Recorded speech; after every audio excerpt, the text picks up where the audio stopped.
Hello everyone, welcome back to एडमेटिक्स। मैं हूं धर्मेंद्र कुमार। दोस्तों, आज के इस वीडियो में हम लोग देखेंगे क्लास 10th एनसीईआरटी का चैप्टर नंबर 7, जिसका नाम है कोऑर्डिनेट ज्योमेट्री। ठीक है, एग्जाम्स ऑफ व्यू से बहुत ही इंपॉर्टेंट चैप्टर है, इजी चैप्टर है, स्कोरिंग चैप्टर है। ठीक है, इस वीडियो में इस चैप्टर से जितने भी रिलेटेड है, पहले हम लोग इसको कवर करेंगे, important concept basic to advance level. उसके बाद हम लोग जितने भी एग्जाम लेवल का क्वेश्चन होता है, जो एग्जाम का फेवरेट क्वेश्चन होता है, उसको सॉल्व करेंगे। तो इस वीडियो में लास्ट तक बने रहेगा और अच्छे से देखिएगा, प्यार से देखिएगा। ठीक है, वीडियो अच्छा लगे तो लाइक एंड सब्सक्राइब जरूर कीजिएगा। ठीक है, तो चलिए शुरू करते हैं बिना टाइम गवाए। देखिए, सबसे पहले अगर बात किया है टॉपिक टू बी कवर्ड, तो इसमें सबसे पहले थोड़ा सा इंट्रोडक्शन कर लेंगे कि कोऑर्डिनेट होता क्या है।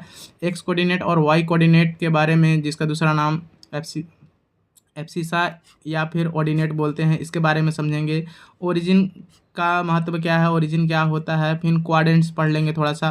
वो सब बेसिक है, ये सब छोटे छोटे कॉन्सेप्ट है, लेकिन आना जरूरी है, नहीं तो यहीं से बच्चे कंफ्यूज हो जाते हैं। ओके, साइन ऑफ कोऑर्डिनेट्स भी देख लेंगे। उसके बाद मोस्ट इंपॉर्टेंट जो है, जिस पे डायरेक्ट क्वेश्चन आता है, से distance formula, section formula, okay, mid point formula.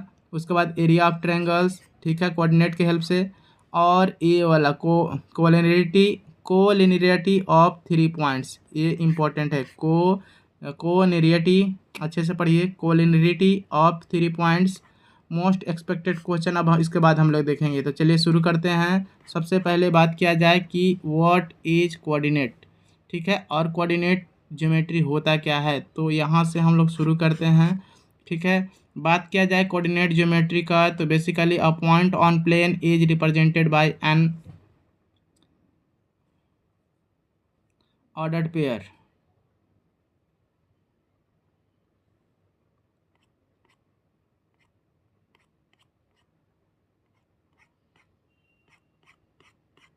ठीक है, पहला पॉइंट यही है। ओके,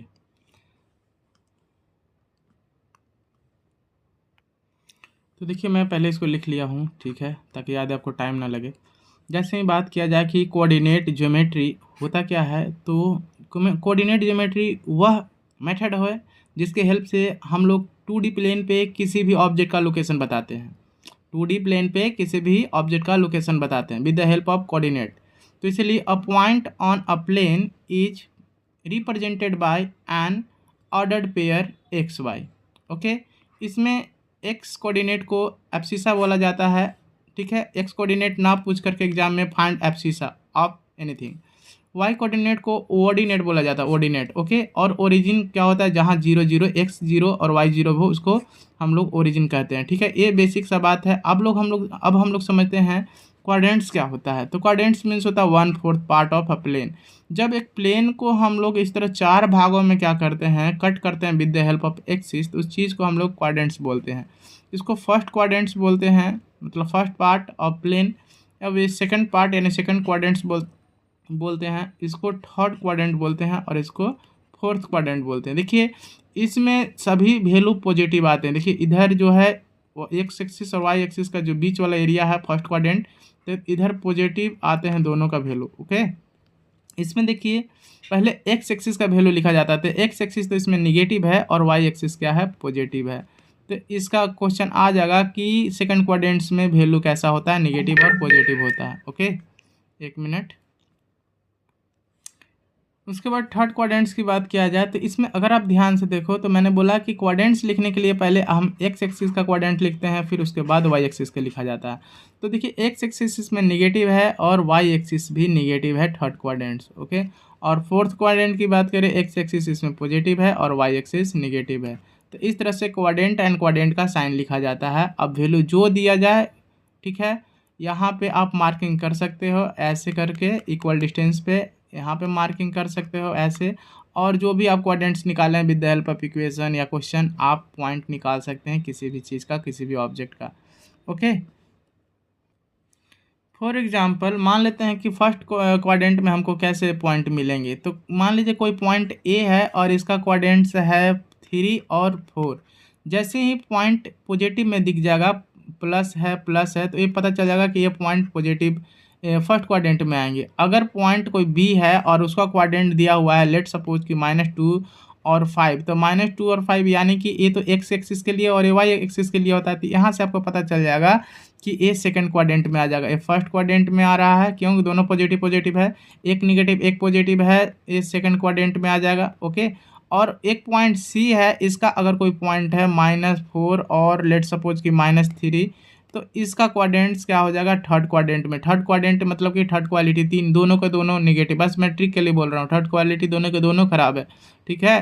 तो third quadrant, third quadrant. Okay, उसके बाद फोर्थ क्वाड्रेंट, यानी कि मान लीजिए पॉइंट डी को रिप्रेजेंट करना है with the help of coordinates +5 और -2, ये है डी क्वालिटी, यानी कि फोर्थ क्वाड्रेंट। पहले पॉजिटिव था, बाद में नेगेटिव हो गया, यानी कि इसको बोलते हैं फोर्थ क्वाड्रेंट। ओके, तो इस तरह से हम लोग पॉइंट को डिनोट करते हैं, या फिर पॉइंट को देख करके बता सकते हैं कि इस क्वाड्रेंट में ये पॉइंट आएगा।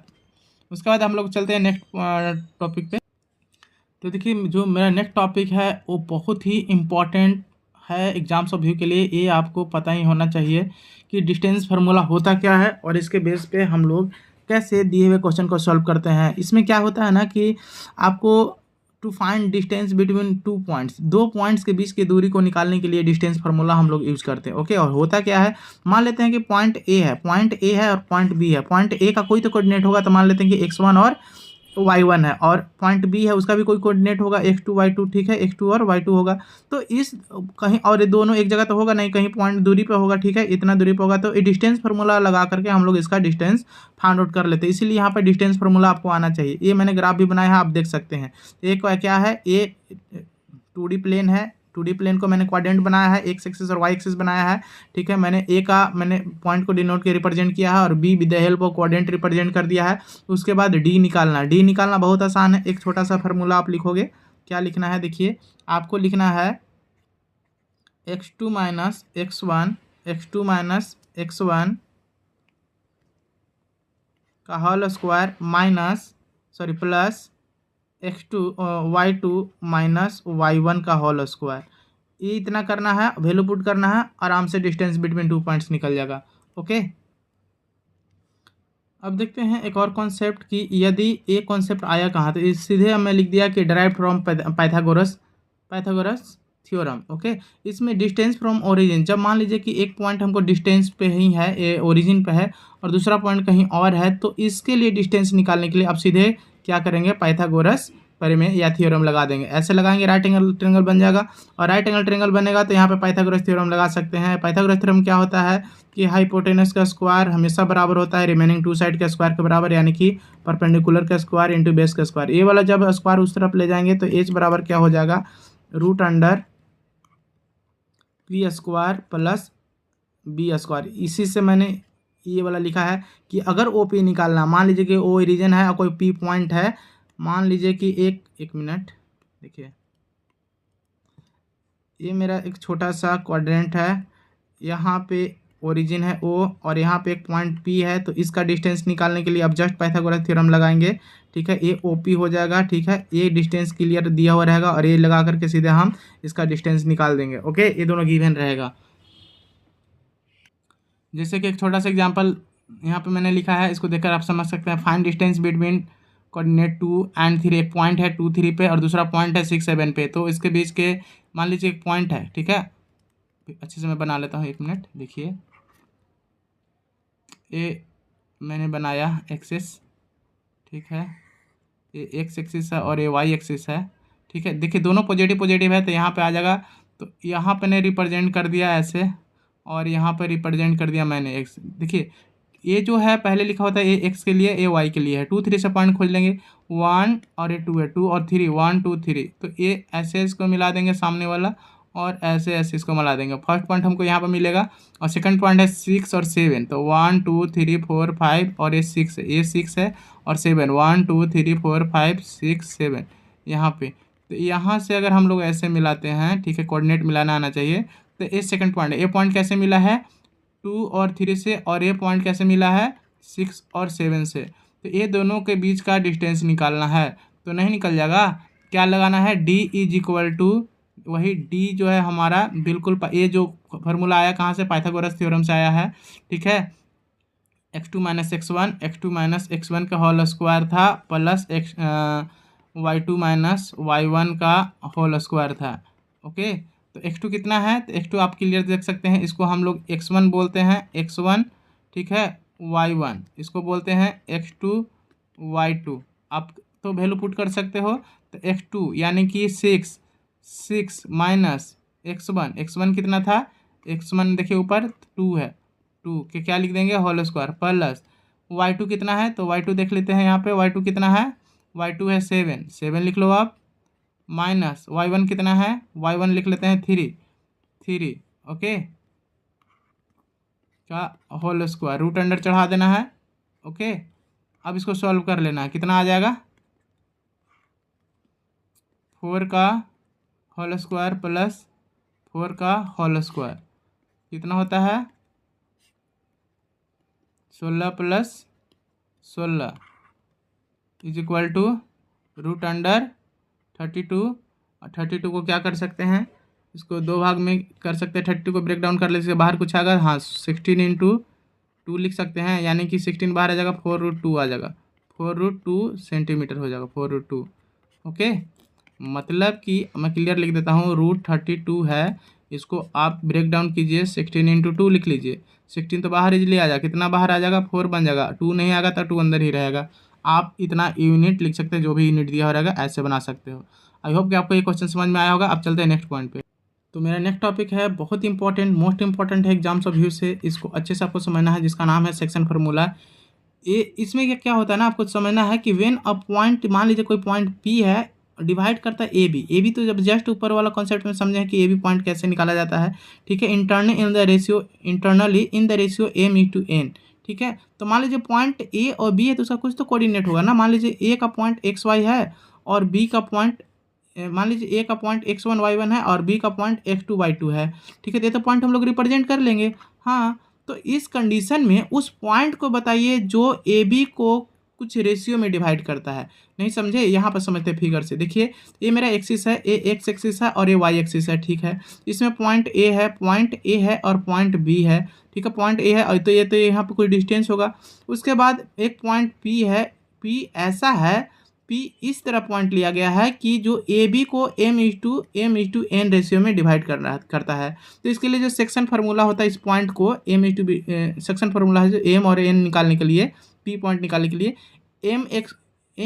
m/x2 प्लस m/x1 अपॉन, ऐसे समझिए, m और n रखिए, x2 n1 रखिए, नीचे में m+1 बाई डिफॉल्ट रखना है, ऊपर क्या रखना है, x1 प्लस x1 और y1 plus y1, sorry x2 plus x1 और y2 प्लस y1, दोनों के साथ जो नीचे लिखे हैं उसको ऊपर ऊपर लगा दें।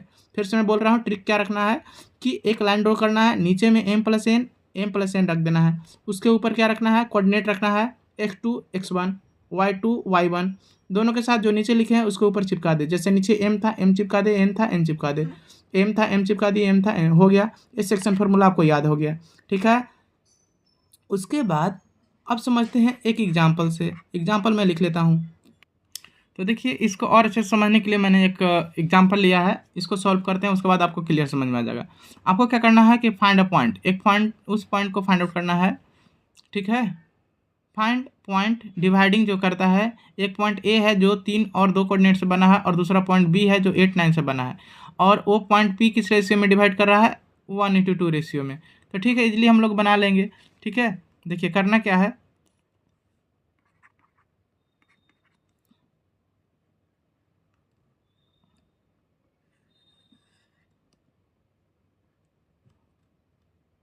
ये एक्स एक्सिस है और ये वाई एक्सिस है, ठीक है। पहले मैंने क्या किया, मार्किंग कर लेता हूँ, 1 2 3 4 5 6 7 8, और ऊपर और करना पड़ेगा ना, 1 2 3 4 5 6 7 8, यहाँ तक, ठीक है। पहला पॉइंट मुझे चाहिए पॉइंट ए 2 और 3 से, तो ये 2 है और ये 1 2 3 है, यहाँ पर पॉइंट मिल गया लगभग, सामने दम लेना है, ठीक है। ये पॉइंट ए है और मुझे बी चाहिए 8 और 9 पे, तो 1 2 3 4 5 6 7 8, ये 8 है और 9 कहाँ था, यहाँ पे था, ठीक है, 9 यहाँ था, तो इसके सामने आएंगे और यहाँ पर लगा देंगे पॉइंट, ठीक है। ये बी है, उसको मिला देता हूँ मैं, ये मैंने मिला दिया। उसके बीच में एक पॉइंट बीच में ऐसा चाहिए, ठीक है, ऐसा चाहिए, ठीक है। तो इसके लिए पॉइंट कैसे मिलेगा, एक्स और वाई का वैल्यू फिर से निकाल लेते हैं, तो मिल जाएगा, कहीं पे मिलेगा, ठीक है। जो 1:2 रेशियो में डिवाइड करे, 1:2 रेशियो में डिवाइड करे। तो इसी के लिए हम लोग सेक्शन फार्मूला चाहिए।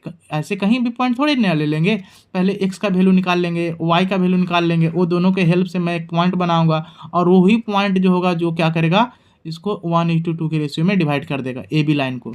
ठीक है, आई होप कि आप समझ गए होंगे। तो पहले मुझे x निकालना पड़ेगा। क्या निकालना पड़ेगा? x निकालना पड़ेगा। तो x के लिए मतलब क्या था, यहाँ पे मान लेते हैं कि ये जो मैंने फार्मूला था x के लिए था और ये y के लिए है। तो चलिए ठीक है, अब लगा देते हैं जल्दी। क्या है, रेशियो को किस रेशियो में डिवाइड कर रहा है? 1:2। ठीक है, तो m है और ये n है। मुझे चाहिए क्या, x1 और x2। इधर वैल्यू मैं पहले लिख लेना, आपको भी लिख लेना है। y1 और y2 का वैल्यू लिख लेना है और बस फार्मूला में पुट कर देना है। x1 का वैल्यू क्या था, यहाँ पे देख लेते हैं ध्यान से। x1 का वैल्यू दिया हुआ है, x1 का वैल्यू 2 है और x2 का वैल्यू है 8। y1 का वैल्यू क्या है, 3 है और y2 का वैल्यू है 9। वैल्यू पुट कर सकते हो। हाँ, मैंने बोला था कि x के लिए क्या नीचे लिखना है, m + n लिख देना है। ठीक है, x2 + x1 लिख लीजिए, दोनों में m लगा दो, m और n लगा दो। ओके, उसी तरह y के लिए लिखेंगे, फिर से आप क्या लगा दोगे, m + n, ये रेशियो है m + n।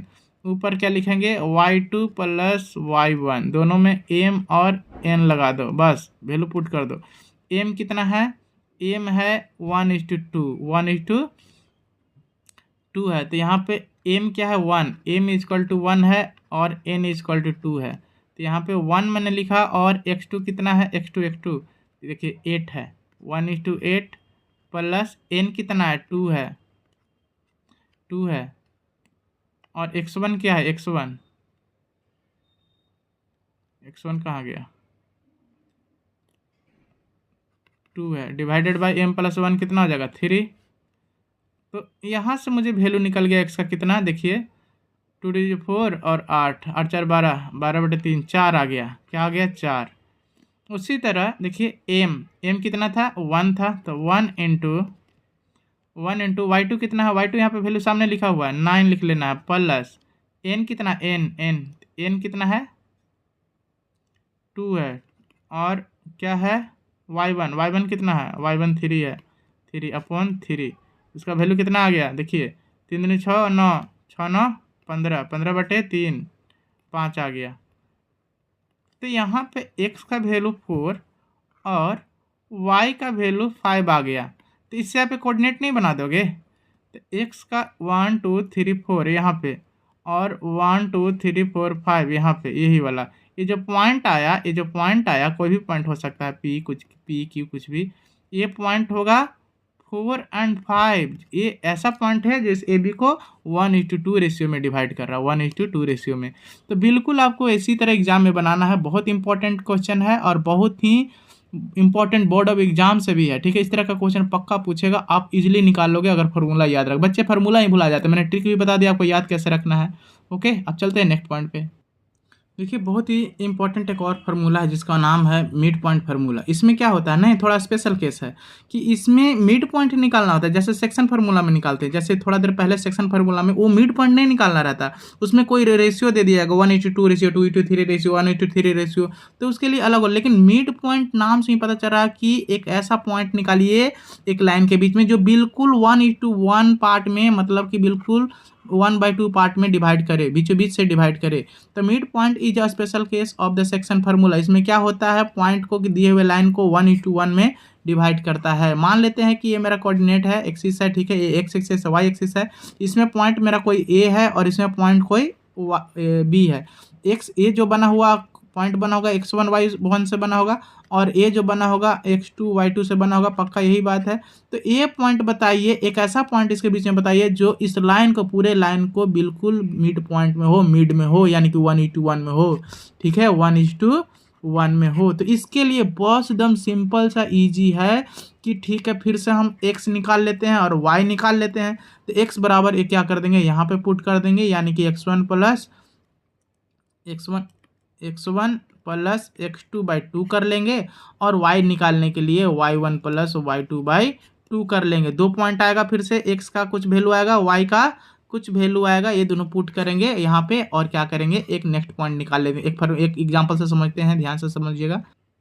जैसे कि इस क्वेश्चन को देखिए और सॉल्व करने का कोशिश कीजिए। कह रहा है कि फाइंड मिड पॉइंट, ठीक है। मिड पॉइंट किसका, मिड पॉइंट किसका, कि एक लाइन है जो पॉइंट ए और बी से बना हुआ है, जो क्या बोलते हैं, एक पॉइंट है जो 4 और 6 कोऑर्डिनेट से बना हुआ, और पॉइंट बी है जो 8 और 10 से बना होता है, ठीक है। इसके लिए हम कोऑर्डिनेट बनाते हैं, 1 मिनट। देखिए पॉइंट पहले ए दिखा देते हैं। पॉइंट ए तो ओरिजिन बोलते हैं 0 0, ओके। मुझे चाहिए 1 2 3 4 5 6 7, ऐसे मार्किंग का भी कर लीजिए, ठीक है। ऐसे मार्किंग मैंने कर लिया। तो पॉइंट ए मुझे पता करना कि पॉइंट ए का 4 और 6 से बनाना, तो 1 2 3 4 यहाँ पे, और 1 2 3 4 5 6, 1 2 3 4 5 6 यहाँ पे, मतलब कि 1 2 3 4 ए वाला इसके सामने, यहाँ पे पॉइंट क्या है, ए है, ठीक है। बी पॉइंट खोजने दीजिए, तो बी पॉइंट देखते हैं क्या कोऑर्डिनेट है, 8 और 10 है। तो 1 2 3 4 5 6 7 और यहाँ पे 8 है, ए। और 10 कहाँ जाएगा, 1 2 3 4 5 6 7 8 9 10 यहाँ पे। इसको और थोड़ा इंक्रीज करना पड़ेगा, तो यहाँ पे ऐसे आ जाएगा, ठीक है। और यहाँ पे ऐसे आ जाएगा, ओके। तो ए पॉइंट बी है, ये पॉइंट बी है, तो इसी दोनों के बीच में हमको मिड पॉइंट बताना है, मिड पॉइंट एम वाला। तो बस फार्मूला पुट कर दीजिए, एम इक्वल टू क्या था, x1 प्लस x2/2 और y1 plus y2/2, mid point आ जाएगा। तो x1 क्या है, x1 4 है, x1, और x2 क्या है, 8 है, यानी कि 6 प्लस 8/2, और y1 क्या है, y1 है, देख लेते हैं 6 और 10 है, 6 प्लस 10/2 क्या आ जाएगा, यहाँ पर आ जाएगा 8 से 7 आ जाएगा, 8 10 16 8 आ जाएगा, ठीक है। तो 7 देखते हैं कहाँ पे है, 1 2 3 4 5 6, 1 2 3 4 5 6 7, ये 8 यहाँ पे था, 7 यहाँ पर आ रहा है, और 7 और क्या आया है, 8 आया है, 8 ऊपर जाएंगे, 1 2 3 4 5 6 7 8 यहाँ पे बिल्कुल ए कोऑर्डिनेट बन रहा है और ए वाला कोऑर्डिनेट बन रहा है। तो ये हमारा मिड पॉइंट हो गया, जो कि 6 और 7 से बन रहा है। आई होप कि समझ गए होंगे कि मिड पॉइंट कैसे निकाला जाता है। अब आते हैं नेक्स्ट पॉइंट पे। देखिए बहुत ही इंपॉर्टेंट एक फार्मूला है, एरिया ऑफ ट्रायंगल्स। यदि मान लेते हैं कि हमको एक ट्रायंगल बनाना है या फिर एरिया का ट्रायंगल निकालना है, ठीक है, जिसका वर्टिसेस दिया हुआ, मान लीजिए कि एक ट्रायंगल है, ओके, ए ट्रायंगल है, और ये ट्रायंगल ऐसे कुछ बनाया हुआ होगा किसी प्लेन पे, ऐसे, ओके। इसको मैं मिटा देता हूँ, आप समझ लीजिएगा, ऐसे, ओके। ये जो पॉइंट ए है, ये पॉइंट कोई कोऑर्डिनेट से बना होगा, ठीक है। ये बी जो है, बी भी कोऑर्डिनेट से बना होगा, और सी जो है, सी के कोऑर्डिनेट से बना होगा, ठीक है। तो एरिया निकालना होगा यदि वर्टिसेस का कोऑर्डिनेट दिया हुआ, जैसे पॉइंट x1 एंड y1 से बना हुआ है, x1 एंड y1 से बना है। पॉइंट बी कैसे मिला, x2 और y2 से मिला है, और पॉइंट सी कैसे मिला है, x3 एंड y3 से। इस कंडीशन में एरिया ऑफ ट्रायंगल निकालने की जब भी बात होगा ना, तो आपको बस इतना लिखना है, क्या, half into x1 x2 x3 लिख लिए। क्या करना है, सबसे इजी, पहले अपने से हाफ लिख लेना है, उसके बाद x1 लगा दीजिए, एक ब्रैकेट लगाओ, प्लस x2 लिख दो, एक ब्रैकेट लगाओ, प्लस x3 लिख लो और एक ब्रैकेट लगाओ, x2 x3 लिख लिया, हाँ ठीक है। तो x1 के बाद क्या होता है, x2 x3, तो x लिखे तब y लिखाना चाहिए ना, तो y1 माइनस y2 y3, देखिए x1 into y2 minus y3, ठीक है। x2 इंटू y3, x2 लिखा गया है तो 2 लिखाएंगे नहीं, यानी कि y1, ठीक है। उसके बाद x3 लिखा गया है, तो यानी कि यहाँ पे लिखाएगा y1 minus y2, y1 minus y2, ये फार्मूला हो गया। अब इसमें सभी चीज़ का वैल्यू यहाँ पे गिवन है, आप पुट कर देना और इजीली निकल जाएगा। तो मैंने समझाया कि अगर क्वेश्चन आ गया area of triangle with respect to coordinate की हेल्प से निकालना है, तो वर्टिसेस दिया हुआ रहेगा कोऑर्डिनेट्स का, जो पॉइंट ए का जो कोऑर्डिनेट दिया हुआ है, पॉइंट बी का कोऑर्डिनेट दिया हुआ है, पॉइंट सी का कोऑर्डिनेट दिया है, इसके हेल्प से आपको बस एक प्यारा सा फार्मूला लिखना है, half into x1 x2 x3 लिखना है। तो उसके बाद आपको अरेंज कर देना है y को, पहले ऐसा अरेंज कीजिए कि 1 2 3 हो जाए, 1 2 3 हो जाए, 1 2 3 हो जाए, मतलब कि x1 x2 x3 लिखिए, फिर y2 minus y3, y3 minus y1 और y1 माइनस y2। ये आपको याद करना पड़ेगा, 2-3 बार लिखोगे आप, प्रैक्टिस करोगे याद हो जाएगा, ठीक है। बहुत हार्ड नहीं है, बहुत ईजी है, लेकिन एग्जाम से भी बहुत इंपॉर्टेंट है। ये आ गया और अगर फार्मूला याद नहीं, इधर उधर थोड़ा सा भी हुआ था गड़बड़ हो जाएगा, ठीक है। मैंने थोड़ा सा ट्रिक भी बताने का कोशिश किया कैसे करना है। पहले तो आप लिख लोगे, इजीली है कि देखिए x1 2 3, फिर इसमें भी ईजी है, देखिए x2 लिखना ही पड़ेगा। अब मतलब इसमें 1 और 3 चाहिए, तो फिर y3 मतलब बड़ा वाला पहले लिखाएगा, तो y3 माइनस y1, ठीक है। उसके बाद x3 तो यहाँ लिखा रहे तो पता है, याद रहेगा। फिर लास्ट में क्या करना है, खाली y1 माइनस y2 लिख लेना है, ठीक है। याद हो गया होगा शायद, ठीक है। इसको हम लोग एक एग्जाम्पल से करके देखते हैं, आपको इजीली समझ में आ जाएगा। देखिए एक क्वेश्चन है, इस क्वेश्चन को सॉल्व करने का कोशिश करना है आपको, ठीक है। देखिए करना क्या है, इसमें स्मार्टली कैसे बनाना है, find the area of triangle formed by 1 1, एक कोऑर्डिनेट है 4 1 और 4 5। ये क्या दिया हुआ है, सभी वर्टिसेस का कोऑर्डिनेट दिया हुआ है, तो ठीक है। जस्ट एरिया निकालना है ना, तो एरिया का जस्ट मैंने फार्मूला बोला था। पहले क्या लिखना है, हाफ। पहले आपको कंफ्यूज ना होना है ना, तो पहले लिख लेना है कि यहाँ पे x1 क्या है, x2 क्या है, x3 क्या है, ठीक है। ऐसे लिख लोगे आप। उसके बाद y1 क्या है, y2 क्या है और y3 क्या है, इजीली लिखा जाएगा। ये सबसे आगे वाला चीज़ को हम लोग x बोलते हैं। तो x1 1 है, x2 4 है, ठीक है, x2 4 है और x3 भी 4 है। और ये जो सेकेंड वाला जो लिखा था वो y के लिए कोऑर्डिनेट होता है, ठीक है। तो y1 y2 y3, y1 क्या है, इसमें भी 1 है, y2 क्या है 1 है और y3 5 है, y3 5 है। इतना लिखा गया। फार्मूला पुट करने आता है यहाँ, ठीक है। फार्मूला, ठीक है, कौन सा फार्मूला, ट्रायंगल फार्मूला से हाफ लिखना है, ठीक है। याद कीजिए, मैंने बोला था x1 लगा दीजिए, इसको ब्रैकेट लिखिए, प्लस लिखिए, x2 लगा दीजिए, इसको ब्रैकेट में लिखिए, प्लस x3 लगा दीजिए, इसको ब्रैकेट में लिखिए, बस। तो इतना तो कर पाओगे ना आप, इतना तो इजीली कर लोगे ना। तो x1, अब यहाँ पे क्या लिखना है, ध्यान से देखिए। यहाँ पे जब x1 था तो यहाँ पे x2 लिखना था, तो y2, तो अब यहाँ पे क्या लिखना पड़ेगा, y3 लिखना पड़ेगा, ठीक है। x2 तो लिखा गया, उसके बाद क्या लिखेंगे यहाँ पे x1, यानी कि y3 माइनस y1, यहाँ पे क्या हो जाएगा, 3 लिखा गया, y1 माइनस y2, देखिए ऐसे लिख लेना है, बस वैल्यू पुट करना है, आंसर आ जाएगा, ठीक है। तो यहाँ पे मैंने हाफ लिखा, x1 का वैल्यू क्या था, 1 था, ठीक है, इनटू, ऐसे लिख लीजिए, ठीक है, ऐसे ज़्यादा सही रहेगा, इनटू, क्योंकि अंदर में भी इनटू है ना, half 1 into 1 minus 5, 1 minus 5 plus x2 कितना था, x2 सब मैंने वैल्यू यहाँ पे लिखा हुआ है सामने, 4 है तो 4 लिख लो आप। उसके बाद यहाँ पे क्या लिखा है, x3 माइनस x1, x3 कितना 5, तो 5 लिख लो, माइनस क्या है y1 कितना है, 1 है, y1 देख लेते हैं, 1 है, हाँ 1 है, ठीक है, प्लस x3 कितना है, x3 जल्दी से बता दीजिए, देखना पड़ेगा, x3 ऊपर क्या है, x3 4 है, 4 लिख लो। और क्या लिखना था, y1 माइनस y2, तो y1 माइनस y2 कितना था,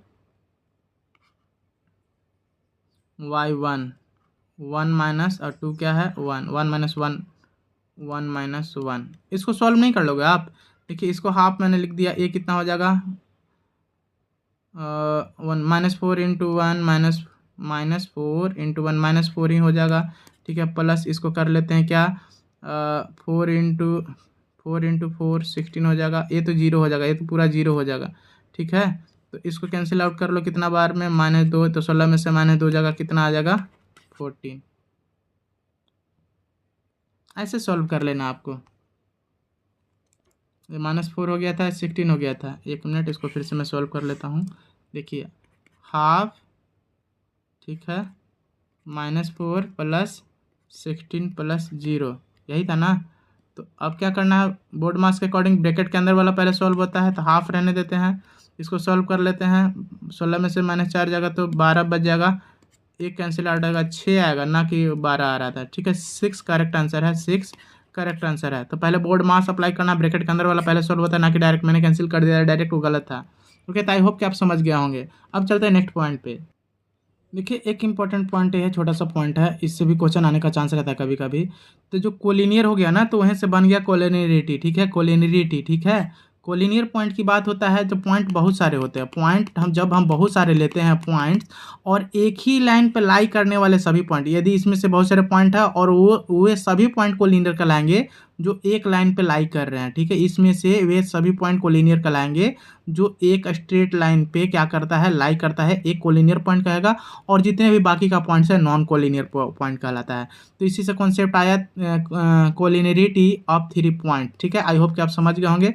तो इसका कुछ खास कॉन्सेप्ट नहीं है, बोल रहा है कि 3 पॉइंट्स आर कोलिनियर कब होगा, इसके लिए कुछ मेथड है। मान लीजिए कि मेथड 1, 3 पॉइंट कोलिनियर क्या होगा, जब area of triangle zero, area of triangle zero कब होगा, जब एक लाइन ऐसे हो जाएगा।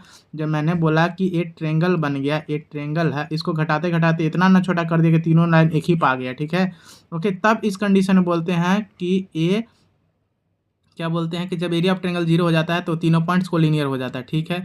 या फिर ए बोलते हैं सेकंड मेथड में कि जब A B plus B C is equal to A C, मतलब कि याद रखिए क्राइटेरिया ऑफ ट्रेंगल बनाने का क्राइटेरिया, कि जब हम बोल दिए हैं कि ये जब ट्रेंगल है 3 साइड से बनता है, ए हो गया, बी हो गया, सी हो गया, ये दोनों का सम हो गया ना, ये दोनों का सम, ये 5 है और ये 5 है, ठीक है। ये दोनों का सम क्या हो जाए, ये दोनों का सम 10 और ये भी 10 हो जाए, ये दोनों सम 10।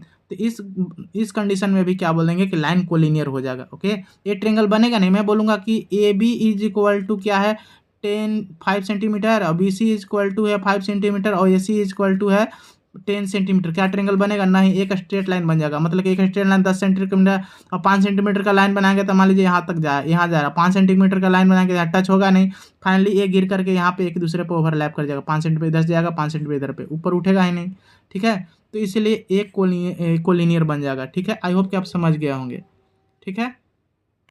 इसको एक एग्जाम्पल से हम लोग समझते हैं। देखिए क्वेश्चन है, बहुत ही इंपॉर्टेंट और बेहतरीन क्वेश्चन है कि सो डैट पॉइंट 1 - 1 1 है और -1 है, ठीक है, 5 है और 2 है, और 9 है और 5 है, ठीक है। 3 पॉइंट है और तीनों पॉइंट कोलिनियर है।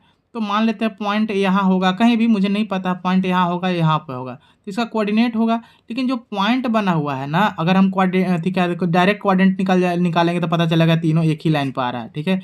लेकिन क्या करना है, कोलिनियरिटी थ्योरम से लगाना है कि अगर थोड़ा देर जो पहले हम लोग पढ़े थे, तो अगर हम इसको प्रूव कर लेते हैं कि अगर A B plus B C is equal to A C आ रहा है, तो इसका मतलब ए हो जाकर कोलिनियर हो जाएगा, ठीक है। A B plus B C किसी ट्रेंगल में, ठीक है, ए वाला इसके बराबर, ए प्लस ए मतलब कि ए बी सी, तो ए वाला साइड ए बी और ए बी और B C, A B C, A C और बी सी, ए सी के बराबर आ रहा, ए बी, और मैं बोल रहा हूँ ना कि कोई दो साइड का सम, फिर से मैं लिख रहा हूँ, ये ट्रेंगल है, ए है और ये बी है और ये सी है। मैंने बोला कि ए बी, ओके, और बी सी, ओके, ये दोनों का सम यदि इसके बराबर आ जाता है, ठीक है, तब इस कंडीशन में ट्रेंगल बनेगा ही नहीं, ट्रेंगल नहीं बनेगा, क्योंकि ट्रेंगल बनने का क्राइटेरिया किसी भी दो साइड का सम तीसरे साइड से बराबर बड़ा होना चाहिए, बराबर भी नहीं। ट्रेंगल बनने का क्राइटेरिया क्या होता है कि sum of any two sides always greater than third side, always greater than third side, तब जाके ट्रेंगल बनता है। आपने पहले ही बेसिक क्लास में ही पढ़ा होगा 6-7 में, ठीक है। तो मैंने क्या किया, आपको ए बी का वैल्यू फाइंड आउट करना है डिस्टेंस फार्मूला से, ठीक है। डिस्टेंस फार्मूला मैंने पहले ही बताया था, इजीली आप निकालोगे डिस्टेंस फार्मूला लगा करके। तो ए बी जो है, ए बी मतलब कि ये पॉइंट ए है और ये पॉइंट बी होगा, ठीक है। ए का कुछ कोऑर्डिनेट होगा, बी का कुछ कोऑर्डिनेट होगा, इससे क्या लिखा, डिस्टेंस निकाल लेंगे, ठीक है। तो इसका डिस्टेंस निकालेंगे तो कितना आ जाएगा, 5 आएगा, इसको सॉल्व करेंगे तो 5 आ जाएगा, ठीक है। उसी तरह मान लीजिए कि कहीं पॉइंट बी भी, कहीं बी होगा, कहीं तो सी होगा, ये बी है और सी है, इसका डिस्टेंस निकाल लेंगे। तो इसका अगर आप सॉल्व करोगे तो इसका भी आ जाएगा 5, इसका भी आ जाएगा 5, सोल्व कर लीजिएगा 5 आएगा, ठीक है। उसके बाद जब हम ए सी निकालेंगे, मान लीजिए कि पॉइंट ए यहाँ पे था और पॉइंट सी यहाँ पे है, इसका फार्मूला निकालोगे तो इसका वैल्यू आ जा रहा है 10, इसका वैल्यू क्या आ जा रहा है 10। तो फिर हम जब यहाँ पे वैल्यू पुट करें 5 + 5 = 10, तो वही बात तो हो गया कि दोनों बराबर हो गए, दोनों का सम ए सी के बराबर हो जा रहा है, 10 + 10 = 10। तो इसीलिए बोलेंगे कि 3 पॉइंट्स आर कोलिनियर, इतना ही लिखना है बस। आई होप कि आपको वीडियो अच्छा लगा होगा, ठीक है। अगर वीडियो अच्छा लगे तो please like share and subscribe, ठीक है। न्यू चैनल है, do support. Thanks for watching, मिलते हैं नेक्स्ट वीडियो में, तब तक till then keep learning and keep practising. Thank you, जय हिंद।